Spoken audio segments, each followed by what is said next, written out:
الحمدللہ وحدہ والصلاۃ والسلام علی من لا نبی بعد اما بعد فقد قال اللہ تعالی فی القرآن المجید والفرقان الحمید والفرقان الرشید وارشاد العظیم اعوذ باللہ من الشیطان الرجیم بسم اللہ الرحمن الرحیم والذین آمنوا وعملوا الصالحات وآمنوا بما نزل على محمد على محمد وهو الحق من ربهم كفر عنهم سيئاتهم وأصلح بالهم صدق اللہ العظیم۔ سورہ محمد صلی اللہ علیہ وسلم ہے 26ویں پارے کی دوسری سورہ ہے۔ آج 27 جولائی 2018 اور 11 ذکر 12 ذکر 13 ذکر 1439 ہجری۔ تفسیر کے لیے 26واں پارہ شروع کیا، سورہ محمد شروع کی، تو اس کی دوسری آیت مختصر تشریح ترجمہ آپ کے سامنے پیش کرتے ہیں۔ والذین آمنوا، اور وہ لوگ جو ایمان لائے، وعملوا الصالحات، اور جنہوں نے نیک اعمال کیے، اچھے کام کیے، وآمنوا بما نزل علی محمد صلی اللہ علیہ وسلم، اور اس پر ایمان لائے جو نبی کریم حضرت محمد رسول اللہ صلی اللہ علیہ وسلم پر نازل فرمایا۔ وهو الحق من ربهم، اور یہ جو کچھ آپ پر نازل ہوا یہ حق ہے اللہ کی طرف سے۔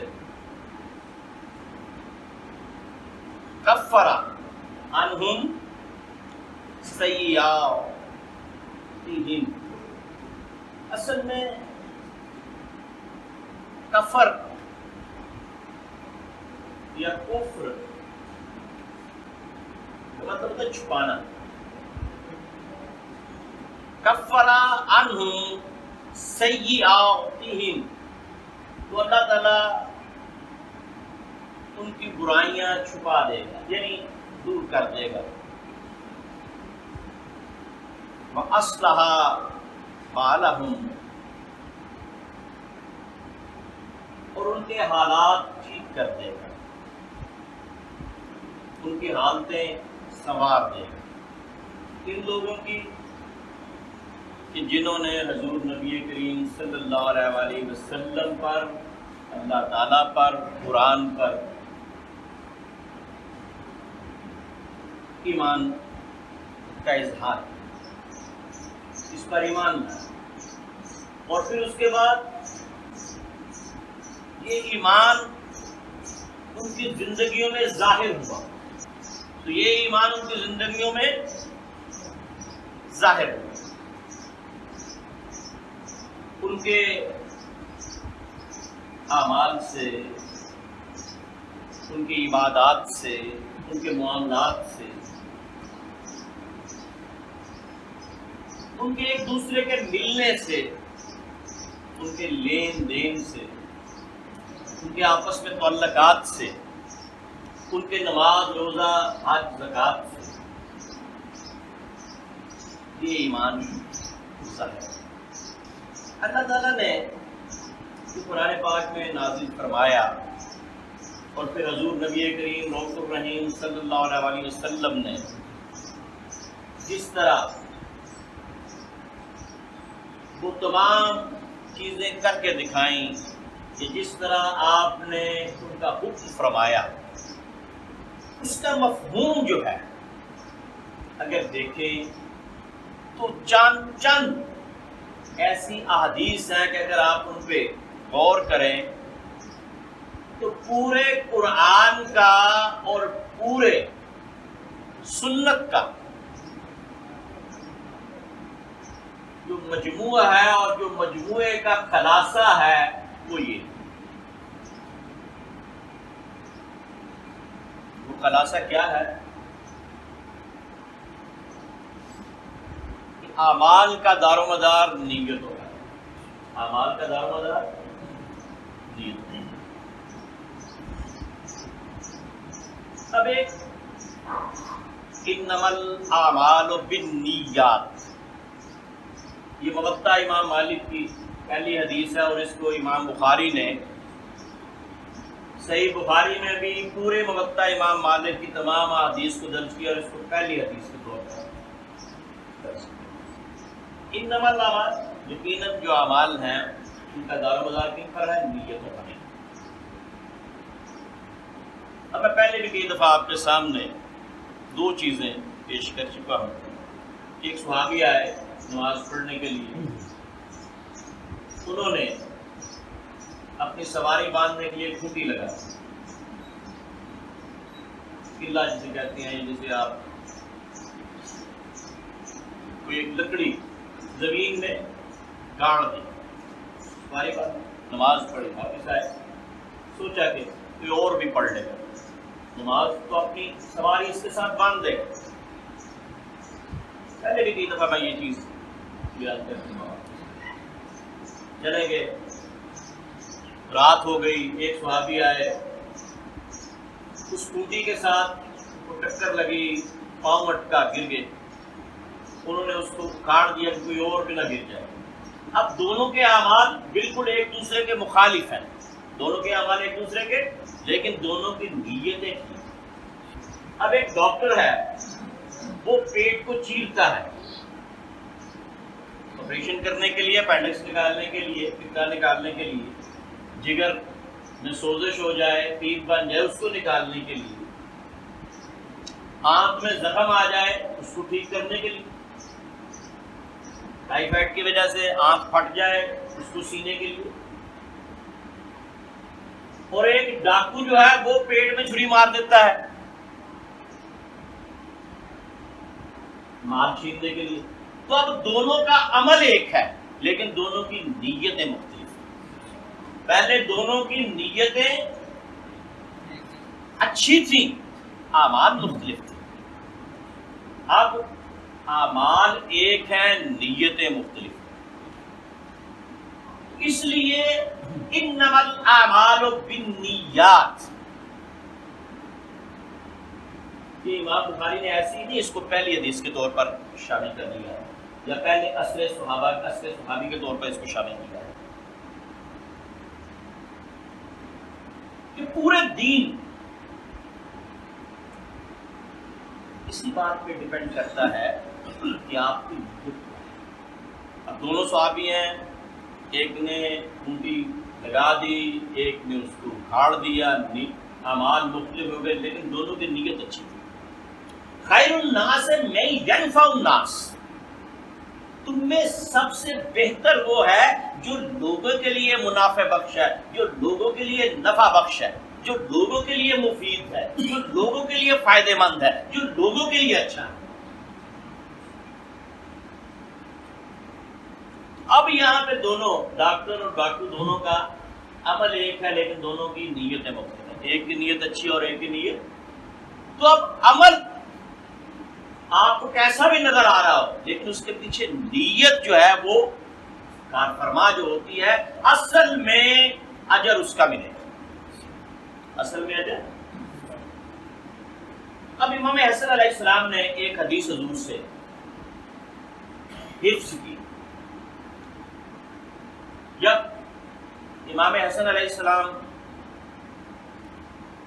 کی عمر 8 سال تھی، 8.5 سال تھی، تو حضور نبی کریم صلی اللہ علیہ وسلم نے وصال فرمایا، پردہ کر لیا۔ تو ایک حدیث انہوں نے، اور بھی حدیثیں ہیں ان سے، لیکن ایک حدیث انہوں نے کہا کہ میں نے انی حفظت من رسول اللہ، میں نے رسول اللہ صلی اللہ علیہ وسلم سے یہ حفظ کر لیا، ما یریبک الی ما لا یریبک، اس چیز کو چھوڑ دو جو تمہیں شک میں ڈال دے، اور اس چیز کو پکڑ لو جو تمہیں شک میں نہ ڈالے۔ اب حرام اور حلال میں کتنا فرق ہے؟ رسول پاک صلی اللہ علیہ وسلم کے پاس آئے تو کہا یا رسول اللہ صلی اللہ علیہ وسلم، آپ تجارت کا کہتے ہیں، ربا سود کو منع فرماتے ہیں، تو بات تو وہی ہے، احل اللہ البیع وحرم، قرآن کی آیت نازل ہو، اللہ تعالیٰ نے تمہارے لیے تجارت کو حلال کر دیا اور سود کو حرام کر دیا۔ اب دونوں میں منافع ہے۔ دو چیزیں ہیں، اس کو ذرا غور سے سمجھیں۔ سود کیا ہے؟ استحصال ہے۔ لوگ کیا کرتے تھے؟ پیسے لے لیتے تھے اور اپنا مکان گروی رکھ دیتے تھے، اپنی زمین گروی رکھ دیتے تھے، اور وہ سود پہ سود بڑھتا جاتا تھا اور ان کا وہ چیز سود دینے والے کے پاس نہیں تھی۔ استحصال ہوتا۔ اب ہر وہ چیز جو استحصال کرے وہ سود ہے، وہ حکمران جو رعایا کا استحصال کرے وہ بھی سود ہے۔ اب اس کو آپ نے سمجھنا اس طرح ہے کہ ایک ہوتی ہے یوزیبل، ایک ہوتی ہے کنزیومیبل، کھانا پینا، استعمال کرنا، کپڑا، چیزیں جو استعمال کے بعد ختم ہو جائے، یہ ہے کنزیوم۔ مکان ہے، گاڑی ہے، جو آپ استعمال کے بعد ایک دفعہ استعمال کے بعد ختم نہ ہو یا تھوڑے عرصے کے لیے ختم نہ ہو، وہ ہے یوز ہے۔ اور جو کھا پی کے ختم ہو جائے، اناج ہے، گوشت ہے، یا اس طرح کی چیزیں ہیں، روزمرہ کی جو چیزیں ہیں، یہ ہے کنزیوم، ختم ہو جائے، اس پہ سود ہے۔ اور یوزیبل پہ کرایہ ہے، مکان کا کرایہ آپ دے سکتے ہیں، گاڑی کا کرایہ دے سکتے ہیں۔ اسی طرح جو کام آپ پیسہ رکھتے ہیں اور پیسے پہ پیسہ دیتے ہیں، یہ سود ہے۔ لیکن اگر آپ تجارت کر کے منافع دے دیں، دو طرح کی بینکنگ چلتی ہے نا، ایک سود پہ چل رہی ہے، ایک لگتا دونوں ایک ہی ہے کہ وہ بھی اسی طرح منافع دیتے ہیں، وہ بھی اس طرح، بڑا باریک سا۔ لیکن اگر وہ یہ دعویٰ کرے کہ ہم تجارت کرتے ہیں اور تجارت کر کے منافع دیتے ہیں، تو پھر یہ ٹھیک۔ تو حلال اور حرام میں بڑا باریک سا فرق ہے۔ اب مجھے یہ بتائیں کہ بکری تو حلال ہے نا، لیکن اگر اس میں بسم اللہ، اللہ اکبر، اللہ اکبر، اللہ اکبر نہ پڑے تو پھر حلال جانور ہے نا، وہی حرام ہو جاتا ہے، حرام ہو جائے گا۔ تو اس طرح بڑا باریک سا فرق ہے حلال اور حرام۔ اس لیے فرمایا کہ جو چیز تمہیں شک میں ڈالنا اس کو چھوڑ دو، اور فضول چیزوں کو بھی چھوڑ دو، اس کا فائدہ کوئی نہیں۔ یہی حضور پہ اترا ہے سارا کچھ، نزل علی محمد، یہی ہے صلی اللہ علیہ وسلم۔ تو فضول کام، اب آپ نماز پڑھ رہے ہیں، آپ قرآن سن رہے ہیں، آپ حدیث سن رہے ہیں، یہ اچھا کام ہے۔ آپ بیوی بچوں کے ساتھ بیٹھے ہیں، ان کے ساتھ بات چیت کر رہے ہیں، یہ نیک کام ہے۔ آپ کاروبار کر رہے ہیں، یہ اچھا کام ہے، یہ ساری عبادت ہے۔ لیکن آپ گالی گلوچ کریں، آپ لڑائی کریں، آپ راستوں میں بیٹھ کے لوگوں کو حجتیں کریں، یہ کام، اس کی اسلام اجازت نہیں دیتی۔ آپ صبح جائیں، دفتر میں جائیں، بیٹھے آپ کام کریں، یہ سارا دن آپ کا عبادت میں شمار ہوگا، کیونکہ یہ ساری چیز ہی عبادت ہے۔